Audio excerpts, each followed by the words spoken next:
हिंद, जय भारत। देश की आज़ादी और देश की प्रगति में हमारी महिलाओं का बहुत बड़ा योगदान रहा है, इतिहास गवाह है।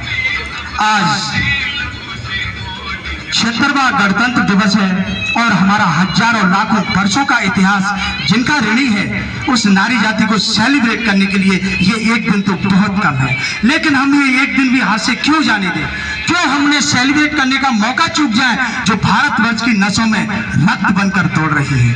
वो अद्भुत स्त्रियां जो हाथ में लेखनी लें तो वेदों की ऋचाएं रच दें और हाथ में तलवार लें तो धरा का मानचित्र बदल दें। मैं कितनी भी कोशिश करूं ये किस्सा रह जाएगा आधा। किस किस के नाम गिनाऊं? सांसें कम है, लोग ज्यादा। इस वीर प्रसूता धरती ने 2-4 वीरांगनाओं को जन्म दिया हो तो गिना दूं। यहाँ तो पग पग पर नारियों की वीर गाथाएं गुंजायमान है। तो मैं भारतवर्ष की सभी महिलाओं को नमन करने के लिए उस वीर रानी का सहारा लूंगा जिसने आने वाली कई सदियों तक भारतवर्ष की सभी महिलाओं को श्रद्धा और शौर्य के परम शिखर पर बिठा दिया। आज सुनाऊंगा मैं फिर से मणिकर्णिका की कहानी, महान कवित्री कविता तिवारी की जवानी।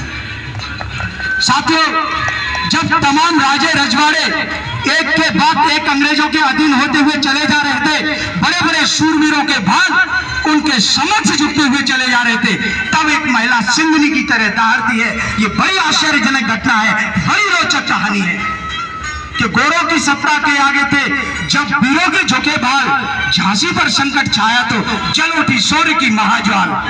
अवला कहते थे लोग जिस महिला को लोग अवला का नाम दिया करते थे, उस महिला ने पूरे विश्व को बता दिया था कि अपने देश के प्रति कितनी समर्पण की भावना होनी चाहिए, अपने देश के प्रति कितना मर मिटाने का जज्बा होना चाहिए। एक महिला बता के चली गई थी पूरे विश्व को। 1857 की क्रांति में बता दिया था कि भारत की मेधा और सनातन शक्ति का कोई सामना नहीं कर सकता।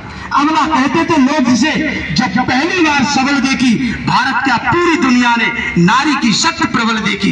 लेकर कृपाण संकल्प लिया निज धरा नहीं घटने दूंगी, मेरा सिर चाहे कट जाए अस्तित्व नहीं घटने दूंगी।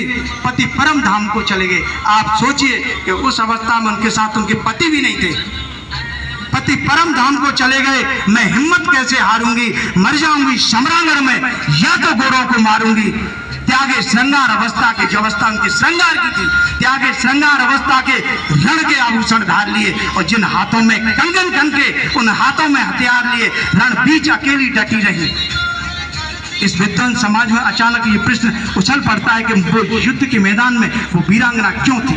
रण बीच अकेली डटी रही, साहस के तब पवारे थे और दुश्मन से बाजी जीत गए और हम अपनों से हारे थे।